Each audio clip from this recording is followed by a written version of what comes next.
ഹരകൃഷ്ണ. ചന്ദ്രവംശത്തിലെ അത്യുജ്വലനായൊരു രാജാവായിരുന്നു പരീക്ഷിത്ത്. ഇദ്ദേഹം അർജുനന്റെ പൗത്രനും അഭിമന്യുവിൻ്റെ പുത്രനുമായിരുന്നു. മൃതനായി ജനിച്ച പരീക്ഷിത്തിന് ശ്രീകൃഷ്ണൻ ജീവൻ നൽകിയതായി പുരാണങ്ങളിൽ കാണാം. കൗരവ പാണ്ഡവ യുദ്ധം നടക്കുമ്പോൾ അഭിമന്യുവിൻ്റെ പത്നിയും വിരാട രാജപുത്രിയുമായ ഉത്തര ഗർഭിണിയായിരുന്നു.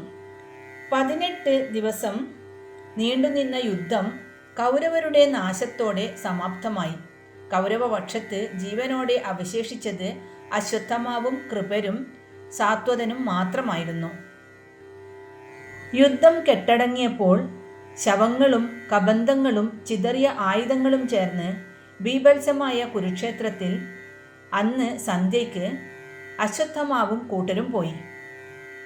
ഭീമസേനൻ തല്ലിത്തകർത്ത തുടയും പ്രാണൻ വിട്ടുപോകാത്ത ഹൃദയവുമായി ജീവിതത്തിനും മരണത്തിനുമിടയിൽ കിടന്നു പിടയുന്ന ദുര്യോധനനെ കണ്ട് അശ്വത്ഥമാവിൻ്റെ മനസ്സിൽ പ്രതികാരാഗ്നി വളർന്നു. അദ്ദേഹം ദുര്യോധനന്റെ രക്തത്തിൽ കൈതൊട്ട് ഇങ്ങനെ ശപഥം ചെയ്തു: പാണ്ഡവ വംശത്തെ മുഴുവൻ ആ ശ്രീകൃഷ്ണന്റെ ദൃഷ്ടിയിൽ വെച്ചു തന്നെ ഞാൻ നശിപ്പിക്കുന്നതായിരിക്കും. അനന്തരം മദഗജം മാതിരി അശ്വത്ഥമാവും കൂട്ടരും പാണ്ഡവ കുടീരത്തിൽ പ്രവേശിച്ചു. യുദ്ധത്തിൽ ഒരുവിധം നേടിയെടുത്ത വിജയത്തിന്റെ ലഹരിയിൽ പാണ്ഡവപക്ഷം അന്ന് പതിവിലും നേരത്തെ ഉറക്കം പിടിച്ചിരുന്നു. പക്ഷേ പാണ്ഡവർ 5 പേരെയും ദ്രൗപദിയെയും കൃഷ്ണൻ പടകുടീരത്തിൽ നിന്നും മാറ്റിയിരുന്നു. ഇതറിയാതെ പാണ്ഡവ കുടീരത്തിൽ ചെന്ന അശ്വത്ഥമാവ് കണ്ണിൽ കണ്ടവരെയെല്ലാം തൻ്റെ വാളിനിരയാക്കി. തൻ്റെ പിതാവായ ദ്രോണരെ വധിച്ച ദൃഷ്ടദ്യുമ്നനെ മർമ്മത്തിൽ വിരലമർത്തി കൊന്നു. ഉറക്കത്തിലായിരുന്ന എല്ലാവരെയും വധിച്ച് പടകുടീരം അഗ്നിക്കിരയാക്കിയ വാർത്ത അശ്വത്ഥമാവിൽ നിന്നും അറിഞ്ഞ ദുര്യോധനൻ സന്തോഷപൂർവ്വം മരിച്ചു. പിറ്റേന്ന് പ്രഭാതത്തിൽ പടകുടീരത്തിലേക്ക് വന്ന പാണ്ഡവന്മാർ നടുങ്ങിപ്പോയി. കാരണം പടകുടീരം ഒരു പിടി ചാരവും തങ്ങളുടെ പ്രിയപ്പെട്ടവരെല്ലാം ജഡങ്ങളുമായി തീർന്നിരിക്കുന്നു. ആ കാഴ്ച കണ്ട് ദ്രൗപദി ചുവന്നു കലങ്ങിയ കണ്ണുകളുമായി പാണ്ഡവന്മാരെ നോക്കി ഇങ്ങനെ പറഞ്ഞു: ഹേ പാണ്ഡവന്മാരെ, നിങ്ങൾ ശത്രുവംശനാശം കണ്ട് ആനന്ദിച്ചു. ഇപ്പോഴെന്നിട്ടെന്തുണ്ടായി? ശത്രു കൂടാരത്തിലെ ചെറുമുള പോലും സംഹരിക്കാതിരിക്കരുതെന്ന യുദ്ധതന്ത്രം മറന്ന നിങ്ങൾക്ക് ലഭിച്ച മറുപക്ഷം കണ്ടില്ലയോ? യുധിഷ്ഠിര, ധർമ്മവാദിയായ നിങ്ങൾക്ക് ഈ കാഴ്ചയും ന്യായീകരിക്കാനാവും. എന്നാൽ ദ്രൗപദിക്ക് ഈ ദൃശ്യം ആനന്ദം നൽകുന്നില്ല.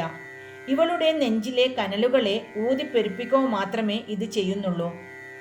അല്ലയോ രാജാക്കന്മാരെ, നിങ്ങൾ മനസ്സിലാക്കുക. പാണ്ഡവ വംശത്തെ ഭസ്മീകരിച്ചവൻ കൗരവ വംശത്തിൽ അവശേഷിച്ച ഗുരുപുത്രനായ അശ്വത്ഥമാവാണ്. അവൻ്റെ ശിരസിലുള്ള വിശിഷ്ടരത്നം ധർമാത്മജൻ അണിഞ്ഞില്ലെങ്കിൽ ഇന്നത്തെ സായാഹ്നം കാണുന്നത് ദ്രൗപദിയുടെ അഗ്നിപ്രവേശം ആയിരിക്കും. ശ്രീകൃഷ്ണ, അവിടുന്നും കേൾക്കാനായാണ് ഞാനിങ്ങനെ ശപഥം ചെയ്യുന്നത്. ദ്രൗപദിയുടെ ശപഥം കേട്ട പാണ്ഡവർ നടുങ്ങിപ്പോയി. സർവരും നഷ്ടപ്പെട്ട ഈ വേളയിൽ ദ്രൗപദി കൂടി അഗ്നിയിൽ പ്രവേശിച്ചാൽ ഇത്രയും കഷ്ടപ്പെട്ട് നേടിയെടുത്ത രാജ്യം പിന്നെ ആർക്കു വേണ്ടിയാണ്? അർജുനൻ ഗാണ്ഡീവവും കയ്യിലെടുത്ത് ശ്രീകൃഷ്ണനെ സാരഥിയാക്കി പുറപ്പെട്ടു.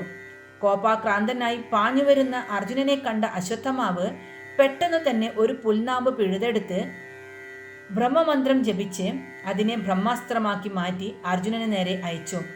അശ്വത്ഥമാവിൻ്റെ ഭാവം കണ്ടറിഞ്ഞ ശ്രീകൃഷ്ണൻ അർജുനനെ ഉപദേശിച്ചു: പാർത്ഥ, ആ ഗുരുപുത്രൻ ക്രൂരനും ദുഷ്ടനുമാണ്. വീണ്ടും വിചാരമില്ലാതെ അവൻ ബ്രഹ്മാസ്ത്രം പ്രയോഗിക്കും. ബ്രഹ്മാസ്ത്രത്തെ സംഹരിക്കാൻ ബ്രഹ്മാസ്ത്രം മാത്രമേ മതിയാവുകയുള്ളൂ. ഹേ അർജുന, മടിക്കാതെ ബ്രഹ്മാസ്ത്രം പ്രയോഗിക്കൂ. അർജുനൻ പിന്നെ സംശയിച്ചു നിന്നില്ല. മന്ത്രപൂരിതമായ മനസ്സോടെ അദ്ദേഹവും ബ്രഹ്മാസ്ത്രം തൊടുത്തുവിട്ടു. 2 അസ്ത്രങ്ങളും ജ്വലിക്കുന്ന 2 സൂര്യന്മാരെ പോലെ പാഞ്ഞെടുത്തു. ലോകം മുഴുവൻ നശിപ്പിക്കാൻ പോന്ന അഗ്നി ആ അസ്ത്രത്തുമ്പിൽ ജ്വലിച്ചു നിന്നു. പ്രപഞ്ചം നടുങ്ങി. മേഘഗർജനങ്ങൾ മുഴങ്ങി. സൂര്യൻ മേഘക്കൂട്ടത്തിനിടയിൽ മറഞ്ഞു. സംഭവത്തിൻ്റെ ഗുരുതരാവസ്ഥ മുൻകൂട്ടി അറിഞ്ഞ വ്യാസൻ അസ്ത്രങ്ങളുടെ മധ്യേ വന്നു നിന്നു ഇരുവരോടുമായി ഉപദേശിച്ചു: ഹേ കുമാരന്മാരെ, നിങ്ങൾ അസ്ത്രം പിൻവലിക്കുക. ബ്രഹ്മാസ്ത്രം വീണ ഭൂമിയുടെ പരിണിത ഫലം നിങ്ങൾക്ക് അറിവുള്ളതല്ലേ? 12 കൊല്ലം ഇവിടെ മഴ പെയ്യില്ല. ഭൂമി മരുഭൂമിയായി രൂപാന്തരപ്പെടും. ജീവജാലങ്ങൾ ഒന്നാകെ നശിക്കും. വ്യാസന്റെ ഉപദേശം കേട്ട അർജുനൻ അസ്ത്രം പിൻവലിച്ചു. എന്നാൽ അശ്വത്ഥമാവ് അസ്ത്രം പിൻവലിച്ചില്ല. മുറിവേറ്റ മനസ്സോടെ അവൻ മുരണ്ടു. ഇല്ല, അസ്ത്രം പിൻവലിക്കുകയെന്നാൽ ഞാൻ സ്വയം മരണത്തിന് തല കുനിക്കുകയെന്നർത്ഥം.